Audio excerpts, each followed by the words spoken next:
Hello everybody, it's Andrew Hutchings here, still not a licensed physician, still never giving medical advice. It's purely educational and entertainment. And my phone has a low battery warning, but it's still recording.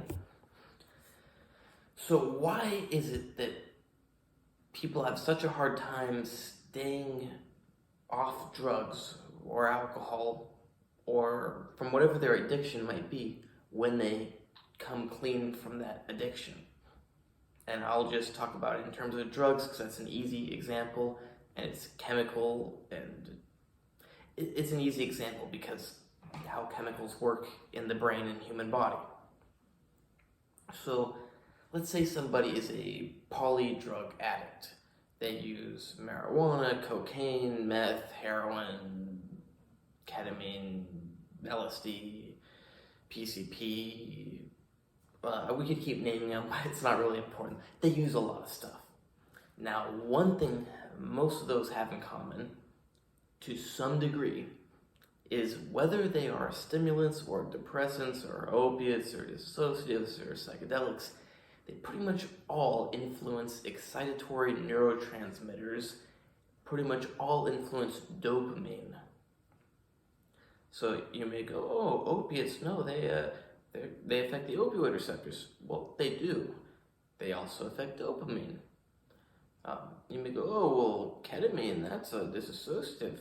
Well, it's also a dopamine norepinephrine reuptake inhibitor. You may go, oh, well, LSD, that's a psychedelic. Well, LSD also is a dopamine agonist. You go, oh, THC, that's a cannabinoid receptor agonist. Well, it also has dopaminergic properties. I don't know exactly what, because I haven't read about it in about 10 years. But yes, it does also increase dopamine levels through some sort of mechanism. So, very common factors that all the drugs out there, for the most part, there are some. I mean, if you take a dopamine antagonist, that one's not going to increase dopamine, but I don't know anybody taking trazodone to get high. Unless they're there are some people, but no one does it because they really want to. They might do it because they're a drug addict and they can't get anything else. And they just want to be altered. But yeah, no one's going to try to say trazodone would be a fun high or haloperidol. And if you're a sex addict, a gambling addict, a driving fast addict, whatever you are, it increases dopamine. So why is that an issue? Because when your brain is used to having a lot of it, and this is pretty simple, so hopefully you're not let down, it tries to counteract it. And if you've been doing it, especially long term, your brain has really made a lot of changes to compensate for the abnormally high levels of dopamine that are occurring. It does that by decreasing enzymes to produce dopamine, decreasing receptors to accept the dopamine. So even if there is dopamine or a molecule mimicking it, that has nowhere to bind, so you get no biological response. You get more enzymes to degrade dopamine. You get all sorts of changes going on to limit the response from the body. And if you were to go off the drugs or the sex or the gambling or whatever it is, now you still have all those adaptations that took years to build, but you don't have the extra high dopamine or molecules mimicking it or whatever it is. And you're just there. It's like an empty field. There's no dopamine. And you'd be told, well, just don't do drugs or don't have sex or don't whatever. But your brain has all the adaptations to limit dopamine response.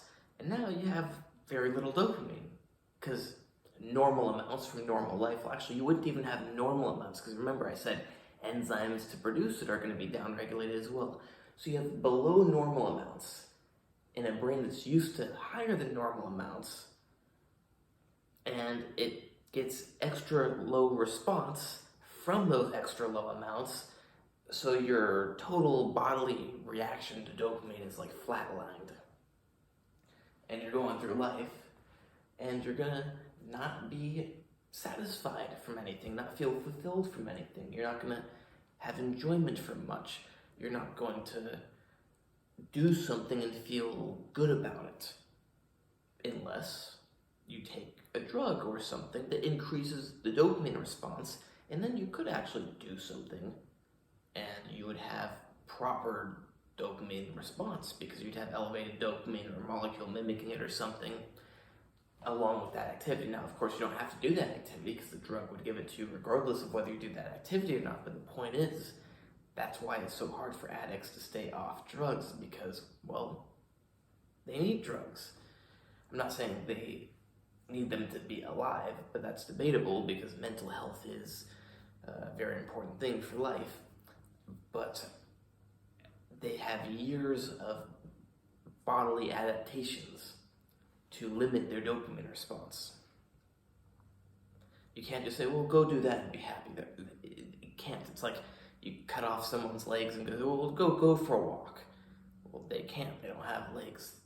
But imagine legs could grow back very slowly. It just doesn't work. So what's the solution to this? I don't know. I didn't think about that. I just felt like making this video because I was talking about this with someone the other night, and it's good information to put out there. Perhaps the solution is by trying to initiate the opposite changes in the brain. The only issue is the consequences of doing that kind of waste a lot of time, but I guess if it's that versus wasting a couple of years, could be worth it. What I mean by that is you take strong dopamine, norepinephrine, serotonin antagonists, aka antipsychotics, and you blast the body with those so that it upregulates all those things for dopamine and for serotonin. Because, I mean, why not while you're at it? Because those are probably downregulated too. Because you're blocking all the action of dopamine, even greater than what can be naturally occurring. The brain, body, everything, the whole organism is going to try to increase how much response it can get from a small amount of dopamine. So then when you go off those antipsychotics and you get normal dopamine from life, you have greater response elements in place to initiate the signals throughout the body and brain, organism. That's the best word. I caught onto that word from the Russian language because they say, like, it's good for your organism.